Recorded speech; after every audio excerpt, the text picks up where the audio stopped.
fellas, I'm gonna keep it a buck 50 with you. I'm kind of against the clock making this video. I was supposed to have something else done and ready, but it's taking a little bit longer than I thought. So I don't even know if I'm able to get one out on Saturday, but I guess only time will tell. We'll see. Fingers crossed. But yeah,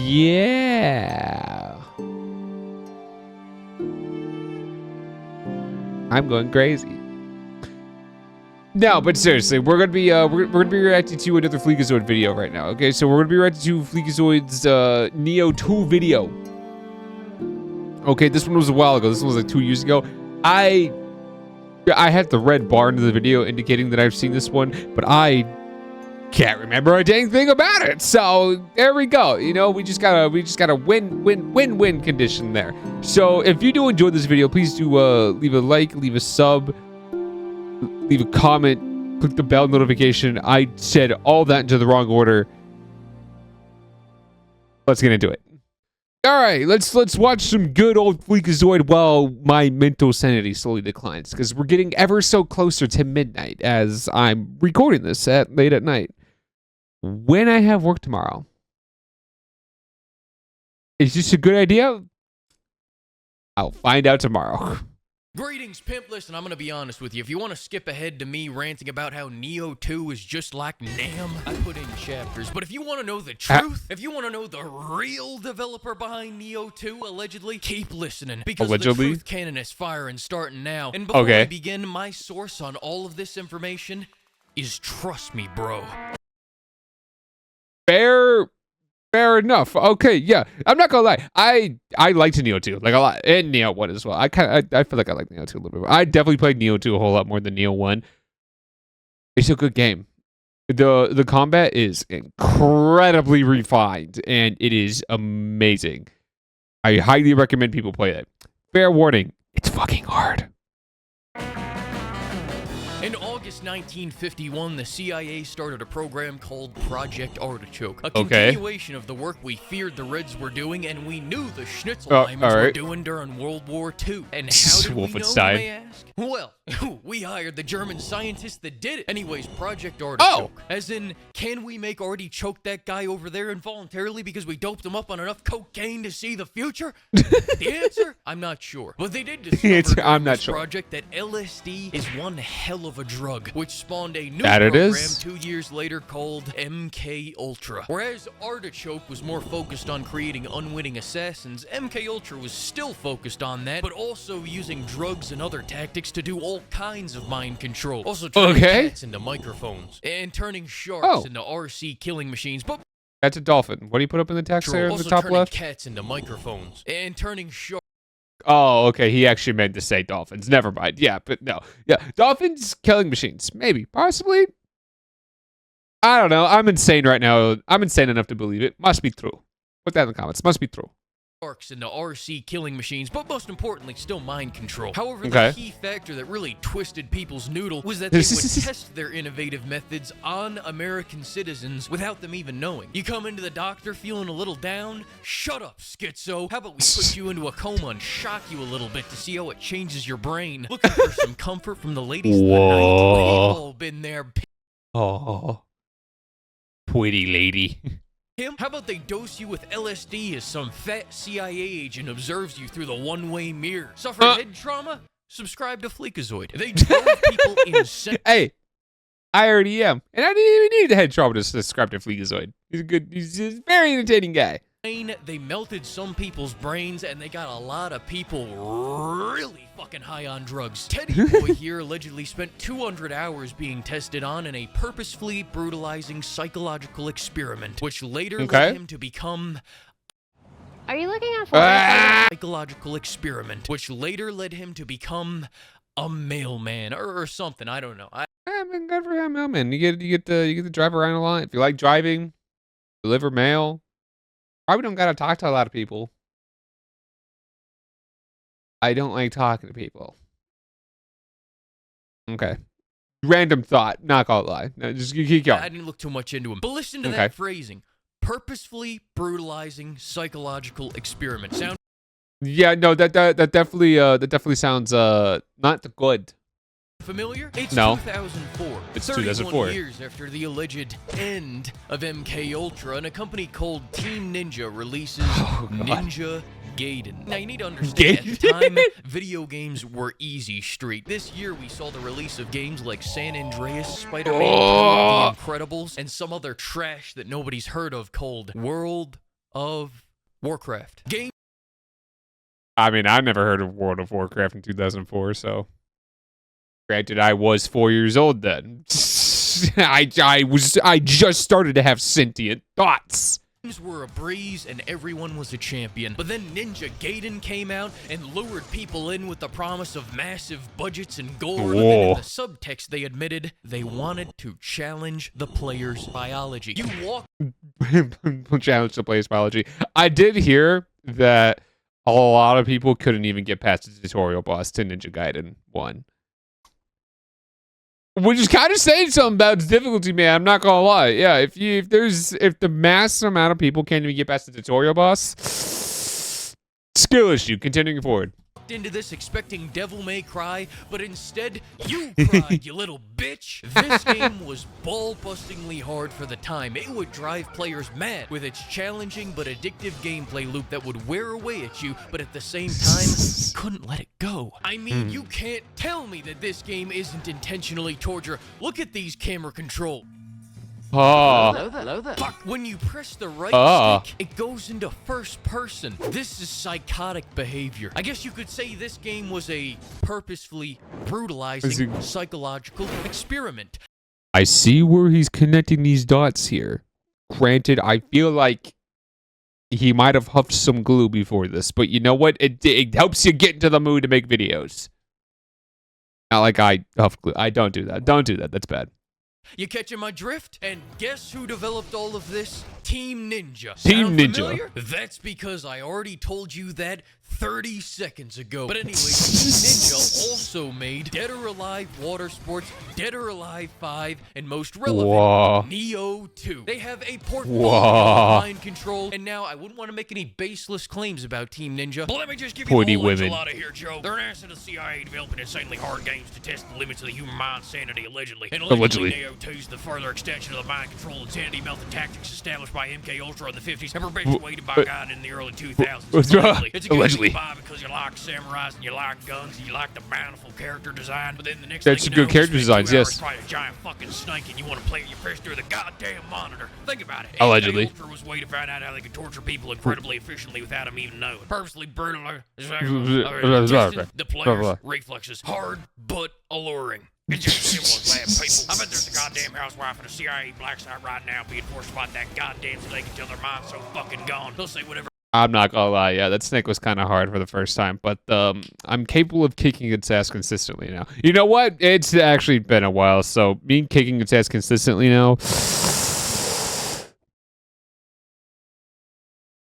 I could probably still do it. Our big brother needs him to say, allegedly. And while you're allegedly, that, let me review Nioh 2. One of the okay, now we're getting into the review. Almost halfway into the video.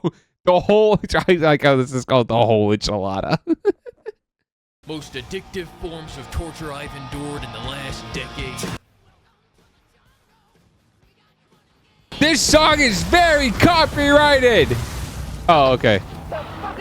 Nioh 2 is a game that I could describe as ball-bustingly hard, but ball-pulverizingly hard would be a much more accurate description. You it really felt would. True pain until you've lost 18,000 souls, or 23,000 souls, more, or 56,000 souls. Or how about we just stop talking about this? Simply put. This game is hard. Okay, listen. All right, I'm not gonna sugarcoat it for you. This game is a challenge, and we're getting a third one. Nioh 3 announced.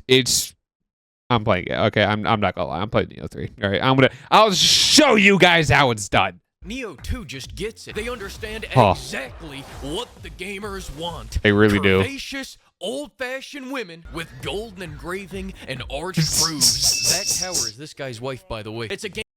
He's not wrong. It is. Why? I don't know. He just literally throws the game just throws that at you and expects you to move on after that. game that lets you constantly put your guard down, only to then raise it back up to an 11 because the monkeys are falling out of the goddamn. Yeah, no, they're hanging up there, bro. Let's start by talking about the difficulty, seeing as that's what the whole Gidenlike genre is all about. The core gameplay of Nioh 2 is pretty simple. It's not hard in the way that Sekiro is hard. It's hard in the way that all of a sudden some enemy can shut off the sun and you're running through hell with a horde of demons chasing after you. I remember that level. Yeah, no, that was hard. Add giant dark realms that sap your stamina, and you have to defeat the hardest enemies in the game to break it while having the stamina of a human bowling ball, and it's hard. No, yeah, that's definitely true. There's dark zones, and if you're in that dark zone, your stamina regeneration gets slowed down by a very significant amount. And the only way to dispel it is there's an enemy in the dark zone that's walking around with red flowers growing by it as it walks. And yeah, you got to kill that one to dispel it. Good news though, if you manage to kill that enemy, the zone disappears even after you die. It's still gone, so you don't have to do it all over again, which is great. But at the same time, good luck. And the way that they put rivers everywhere, except you can't swim. You cannot swim. A very smart man. In a sense, Nioh 2's difficulty hinges on the economy of cheese. Cheese meaning bullshittery, tomfoolery for the uninitiated. What the fuck is that? Was my motto while playing this game, because never have I had my nuts crushed in more creative ways. You have enemies like this nutsack chest demon that dittos you, but if you emote his emote, he won't fight you. This hellish. Yeah, no, that's definitely true. The mimics in the game, it's actually a really cool mechanic with the mimics. If you just do the exact same emote they do, they don't attack you and they drop all their stuff for you, which is amazing. Spastic umbrella. This stupid fucking bird. I hate that bird so much. I hate that bird so much. Anyway. Resident Evil 5, or most sinister of all, this British person. And the funniest part about the enemy pool is that what scares me most is not the giant monsters like this premature, hairless, Sonic-looking blob. No, what scares me is the ninjas. Because on a drop of a dime, they'll go, give me a big old hug. Yeah, no, yeah, they out of nowhere will just be like, dang, all right, well, whips out bomb, bear hugs you, explodes. Done. Easy. You're dead. Goodbye. Start over. There is no difficulty slider. When you beat the game, a new difficulty unlocks, and it's harder than the last. Why, pimp? I will nuke you again. Besides, that's my move. My move. My move. My move. As I was saying, what sets Nioh 2 apart from the other Gidenlike games is that it also has the best returning cheese in the genre. Oh, Nioh is being too tomfoolerish towards you, can't handle it? Well, boy, do I have the solution for you. Take a look around. Notice where we are? That's right. Vietnam. Okay. My brother in Christ call me the Rock because I know the jungle. This is just all that LSD hitting you at once. Those are VC you're looking at, not demon big-tittied snake women. As an expert GI, let me break down how to conquer the bushes for you. Dexterity and Ninjago. Dexterity increases Ninjago capacity. Okay, I knew he was going to say that. Yeah, no. Ninjutsu in Nioh, very strong. Here's the downside. It is extremely glass cannon. You will die from a sneeze. But if you play your cards right, you will melt everything you come across. And Ninjago is the art of napalm, shrapnel bombs, traps, and other VC hunting essentials. Now, to unlock the GI arsenal, you need to get those reps in. I'm talking frying those VCs to get those GI skill points, because the art of napalm is learned, not inherited. Although this is true. Yeah, I do like the skill point system. It's really nice. But also, if you manage to get to the kunai and the throwing stars, those are also really strong.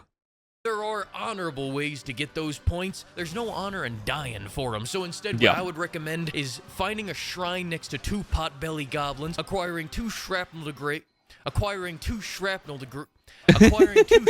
fuck it, you know what I'm saying, and then bomb, hit the shrine and repeat. Rack up those Chuck E. Cheese tokens and then upgrade to the Mega Shrapnel Bomb. And honestly, yeah, that's what I did. Stop there, because the Mega Shrapnel Bomb will solve any problem you have. Whatever the hell that is coming at you, pocket bomb. Pocket bomb. Hurry, 4 pocket rocket bombs. Then combine this with the resurrection scroll on the other side of the GI skill tree, and now you've unlocked the power to barrel stuff 4 grenades into a Yo, look at that boss damage. I lived, bitch. Then die once again when the boss is at 5 HP. What a rush. And I'll be honest, the other reason why you should stop at the shrapnel bombs is because all the other VC hunting tactics are pretty awful. Now, what does work is the pickaxe. You all know I love the pickaxe. You all know I think pickaxe is God. So let's talk about these weapons. The pickaxe. Me and my dwarven brethren love the pickaxe. Beautiful weapon. Pickaxe is a fine weapon of war here in Nam. As I've already previously discussed in my historical documentary, it's a disgusting weapon of complete annihilation, complete destruction. And my favorite tactic with this weapon is when I encounter a real enemy, I pull out the dual swords because they shred those goddamn communist demons like an MG42. The dual swords are pretty cool. The top stance blender move that I didn't even know about until I beat the game. This isn't even my footage, in fact. It's a strong move, but you can't like walk around when you're doing that move. You are stuck in that one spot, so you really got to stun the enemy for that. I got it from the guy that I chained up in the basement. Oh, did you say guns? Well, reasons number 2 through 100 of why Nioh 2 is better than Elden Ring. It has guns. I mean, it has guns. Do I even need to say anything else about that? Moving on, if your first Sona isn't the brute, then you're... Listen, I'm not gonna lie to you. The ranged weapons aren't as strong as you think. You can really take them to your advantage, but you have to make something extremely dedicated if you want the guns to do a lot of damage in Nioh 2. Nioh 1, they were a lot stronger in Nioh 1. Nioh 2, not so much, but they're still great. You can stun enemies with them. Clinically insane, and I was too late. The CIA already got to you. And now I would like to touch briefly on the character design. I mean, you know, it's all right. It's okay. It's okay character design. It's fine. It's a fine character design. Yeah. Anyways, as for the story, I have no clue what happened. Cutscenes were my bathroom break, and I think they were talking in some funny accent, like Scottish or something, because I couldn't understand a single word they were saying. I do. Listen, I'm not gonna lie. Nioh exists for the gameplay. The story is easily forgettable, but the gameplay is fantastic, and it will constantly drag your ass back. You know that, and this is a spoiler coming, it ends like this. Mom leaves, Dad too, we killed all of Japan, guess I'll go invade China now. Alright, hang on. The CCP can wait 5 seconds. I rate this game 20,000 misplaced CIA documents out of 149 MK Ultra sub-projects. Alright, time to go participate in number 150. Bye, pimp. Yeah, I'm not gonna lie. That's basically how the story goes. You beat the story, Mom leaves, Dad goes with her.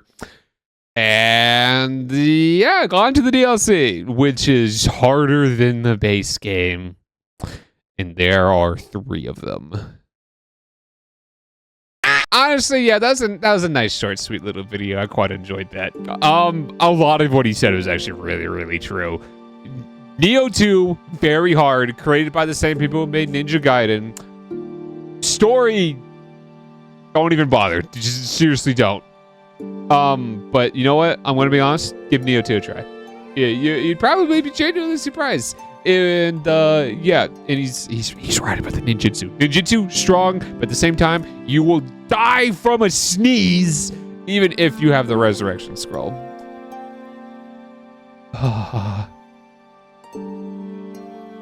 I just had a flashback. Anyway, if you enjoyed this video, please do leave a like, leave a comment, and subscribe by hitting that bell notification if you haven't already, because it grows said algorithm. And I'll see you on the next video. Bye-bye.